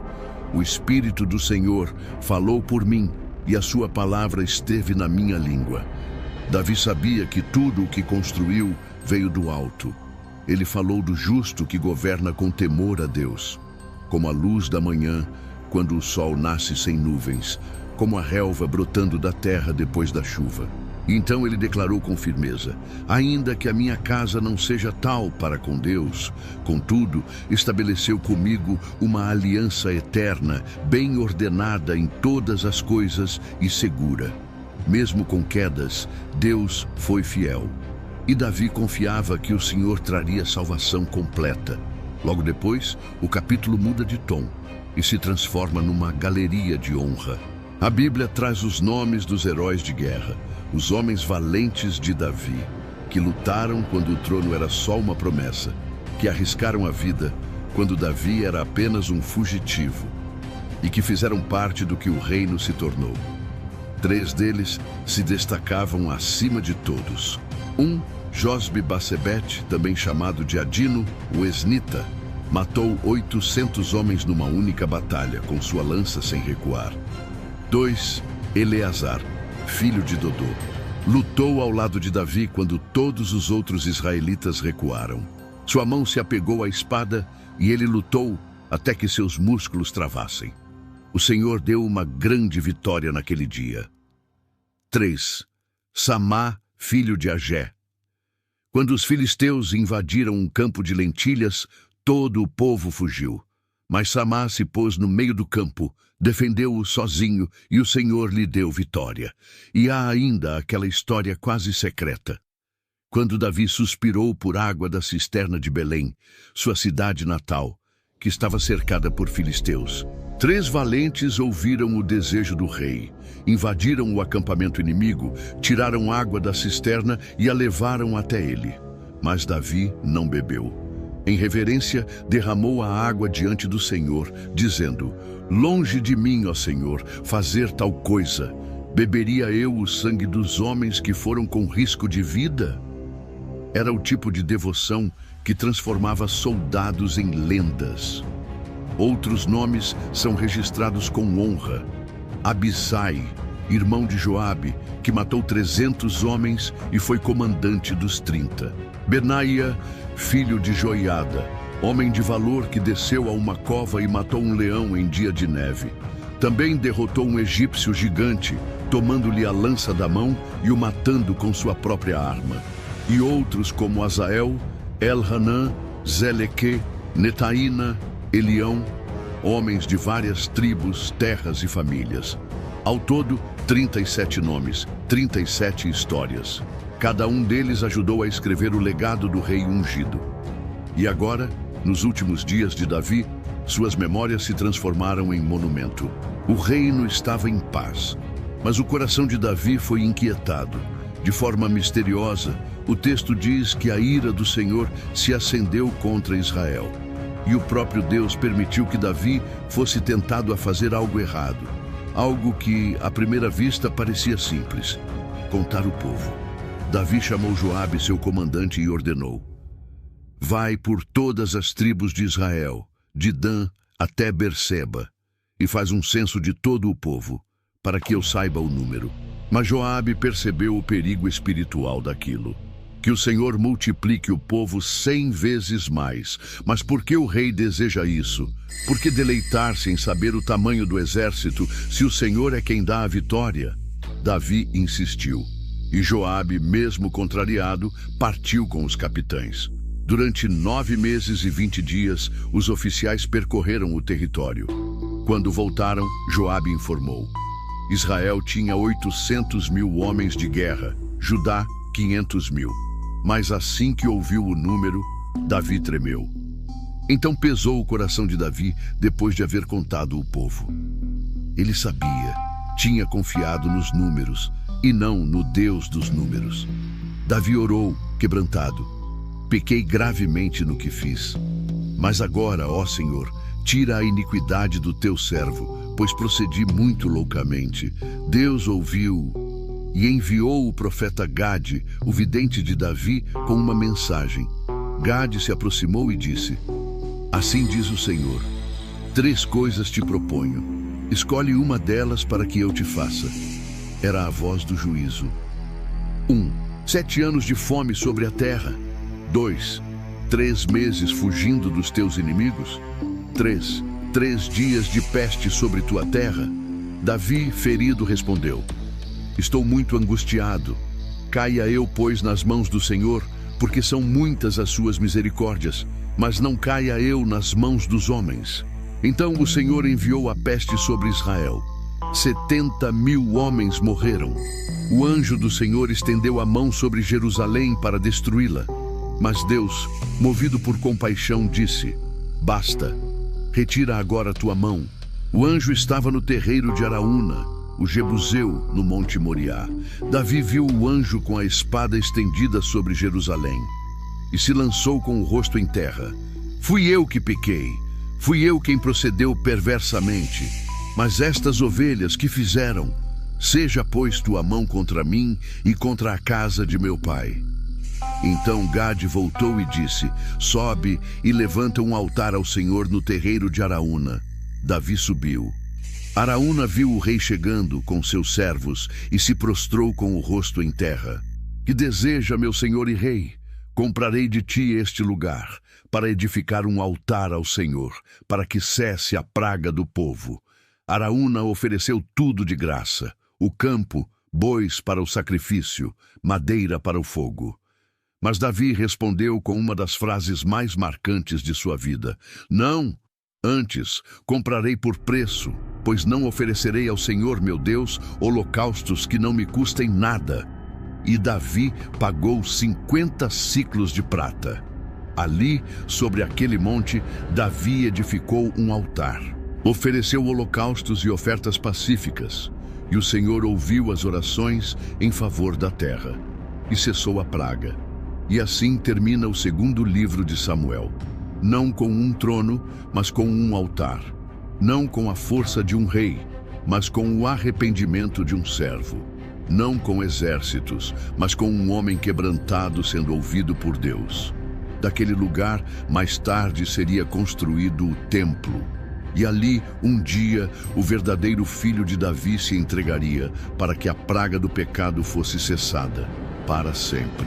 Se você chegou até aqui, você é um vencedor. Foram 24 capítulos contados com dedicação, pesquisa, oração e zelo pela palavra de Deus. Esse vídeo levou muito tempo para ser preparado e tudo foi feito com um só propósito: edificar a sua vida. Por isso, se você assistiu até o final, comenta aqui embaixo: eu cheguei até o fim. Esse comentário vai mostrar que você faz parte de um grupo especial de pessoas que não apenas começa, mas persevera até o último minuto. E isso tem muito valor aos nossos olhos e diante de Deus. Agora eu te peço, curta esse vídeo, compartilhe com mais alguém e se inscreva no canal. Quando você faz isso, está ajudando essa mensagem a alcançar ainda mais vidas. E cada clique seu é como uma semente lançada em terra fértil. Mas acima de tudo, essa história precisa gerar transformação. A trajetória de Davi nos ensina sobre queda e restauração, guerra e adoração, arrependimento e fidelidade. E tudo isso aponta para algo maior: a necessidade de estarmos sempre aos pés do Senhor. Então, eu te faço um apelo: seja fiel a Deus. Ore com sinceridade, jejue com propósito, leia a palavra com fome na alma, arrependa-se de todo o pecado. E se ainda não fez isso, entregue sua vida a Jesus. Aceite-o como seu único e suficiente Salvador. Essa história não foi contada apenas para te informar, mas para te transformar. E agora eu quero saber, qual parte desse vídeo falou mais com você? Qual cena, qual palavra, qual atitude de Davi ou de algum personagem tocou o seu coração ou te fez refletir? Comenta aqui embaixo. Vamos conversar nos comentários. Eu leio tudo o que vocês escrevem. Esse foi o segundo livro de Samuel, capítulo por capítulo, do começo ao fim. E eu espero que ele tenha edificado sua vida como edificou a minha. Deus te abençoe. E até o próximo estudo, se Deus quiser.